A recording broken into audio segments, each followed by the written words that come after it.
For the seventh time since Tom Osborne's retirement in 1997, Nebraska is looking for a coach. That fact is both a surprising and depressing trend. Native son Scott Fros was fired Sunday, having gone 16-31 3 games into his fifth season. Even when they made modest improvements in other areas, the Cornhuskers were consistently bad at a couple things: special teams and losing close games. Frost tried everything, changing coaches, changing approaches.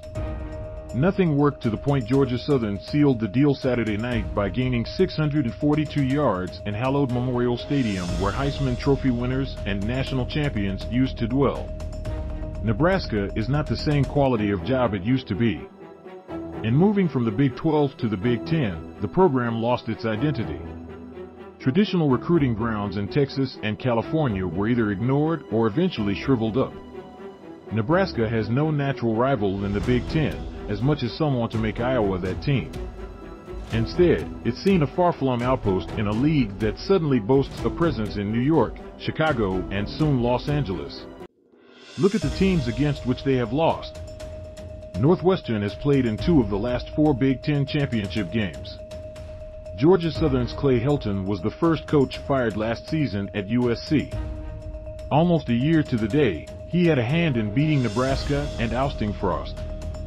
Nebraska can turn its program around quickly, it just hasn't done so as of late. The next hire must hit, because the hamster wheel of coaches since Osborne is worn and rusted. Meanwhile, a once proud program suffers. Nebraska coaching candidates Mark Stoops, Kentucky coach. Stoops has spent a decade methodically developing the Wildcats into an above-average, competent SEC program. Twice since 2018 he has won 10 games, perhaps prompting his angry comeback recently when John Calipari suggested Kentucky is far more focused on basketball success. Coming off one of his biggest wins Saturday at Florida, there is evidence Stoops may have peaked with the Wildcats. Nothing against Stoops, but no one is beating Georgia anytime soon. He'd have much better access to the Big Ten championship game, as opposed to the SEC championship game, playing in the Big Ten West. His culture, tireless work ethic, and no-nonsense approach would appeal to Nebraska. If you don't want to call him the new Bo Pelini, fine, but don't forget Pelini's legacy: 67-27 in 7 seasons, looks damn good right now. Stoops may be even better than that, without the baggage. Matt Campbell, Iowa State coach. Several sources have told CBS Sports that Campbell is interested in Nebraska. It's certainly more highly resourced than Iowa State, especially with the Big 12 moving down in the pecking order with the forthcoming departures of Texas and Oklahoma. But Campbell has to get to a certain level this season to be in the mix.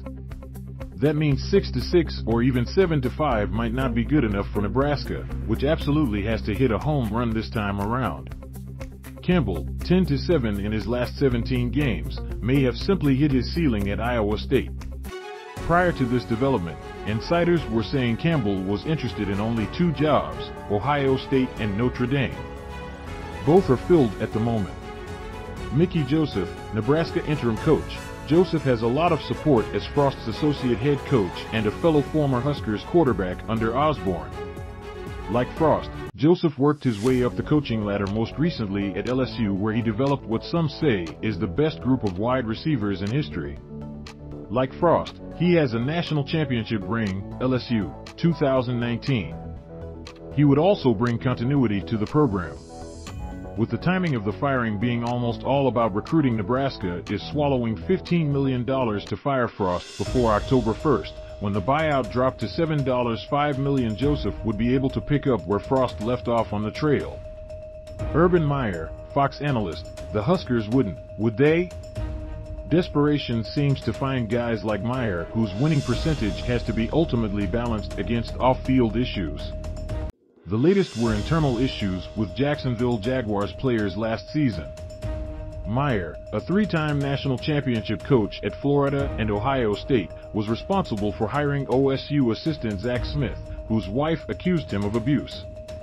That cost Meyer a 3-game suspension at the beginning of the 2018 season, his last with the Buckeyes. Meyer didn't even make it through a full season in 2021 with the Jags. Meyer can coach college, but can he keep from becoming the focus for all the wrong reasons?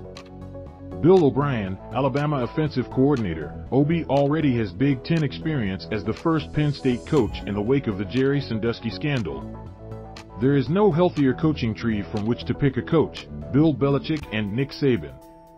He has coached both a Heisman Trophy winner, Bryce Young, and the GOAT. The feeling right now, if O'Brien goes anywhere, it's back to the NFL perhaps to replace Belichick one day. Jim Leonhard, Wisconsin defensive coordinator, like Oklahoma's Brent Venables, Leonhard has turned down a lot of interest from head coaching opportunities. Like Venables at Clemson, Leonhard has to be figuring he has a better job right now. His next gig has to be the absolute right fit. Moving within the division to suddenly chase his old boss, Paul Chryst, and alma mater doesn't seem like an ideal move. Leonhard is a brilliant defensive mind, but does Nebraska want to put all its eggs in the basket of a hot assistant who had never assembled a staff or been responsible for recruiting?